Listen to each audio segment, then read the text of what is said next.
Well, Dr. Ashimizu, our father, may joins us now. He's a legal practitioner. Morning, and thank you for coming on today. Thank you very much. Well, looking at all of this, I mean, yes, part of the major goals of the criminal law is prevention of crime and control, but this time and again we hear lawyers talk about the fact that something really needs to be done. But is it really as bad as it comes across, especially when you see some of these cases go to court? They say it looks as if you have a different law for the rich, a different law for the poor. Well, all sorts of theories keep popping up every now and then. It's quite complex in the sense that everywhere around the world, the rich always have more access to resources in terms of criminal litigation. So by default, you find the situation whereby the more money you have, the easier it is for you to get off the hook. And for poorer accused persons, it's more difficult for them because most times they have to rely on either lawyers who don't have so much experience or they rely on public legal aid. But in the Nigerian scenario, I think it's a whole more complex in the sense that, one, our laws are a little bit old. Most of our criminal laws, if you see, most of them are laws that were passed before independence. And I think it's high time these laws are revised in such a way that they are in tune with daily realities. Then, on the other hand, for cases of corruption, you've realized that the reason why I think that our laws are not serving the purpose for which they are made, in the sense that you would expect that when people are jailed as a result of corruption, it should deter from corruption, it's because there's more like a systemic problem. So you find out that people know that if you're corrupt, if you know the right people, you can get off the hook. You might not even go to court. And if you go to court, there are 1,000,001 delay tactics that your lawyers could use to get you off the hook, and everyone forgets. So it's a huge systemic problem that if it needs to be addressed in a holistic manner, and it will start from the police down to the judiciary and even down to society.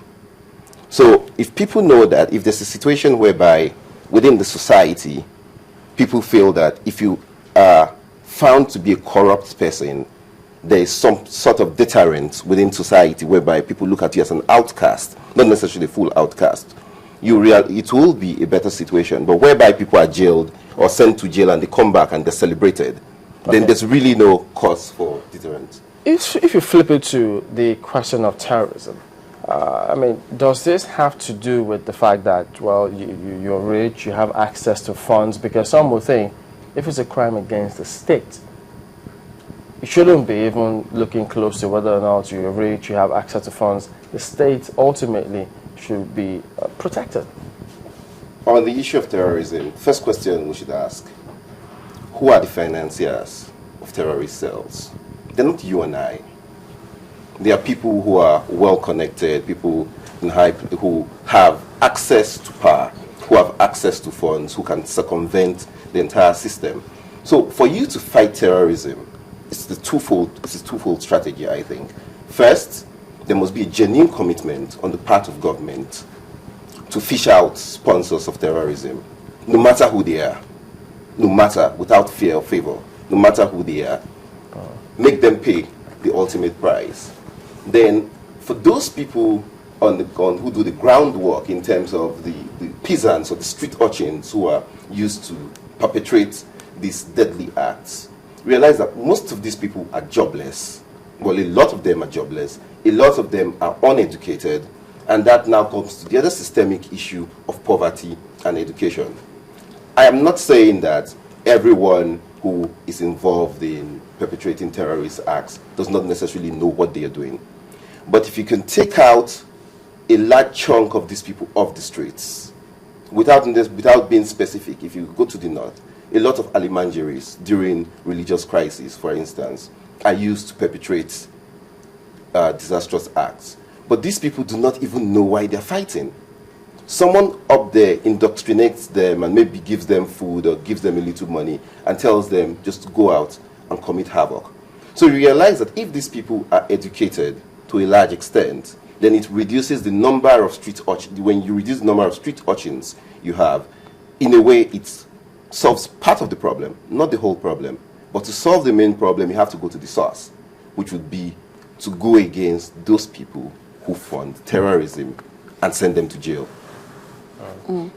Looking at some of our, just last week, we had a case where some Russians had been charged previously, but we saw them, was in a magistrate court, sorry, beg your pardon, it wasn't the Russians, it was the Lebanese who had been charged to a magistrate court. One was wondering, did the prosecutors also know their role? One would have asked, what were they doing? Did they think that the magistrates too, or the magistrate courts too, did cover terrorism? One would think that a prosecutor worth his onions would know the laws and know which court to take them to. What do you think happened in that scenario? With due respect to the prosecutors, I think everyone, if people fresh out of law school, would know that the magistrate court was not the proper court to take those people to.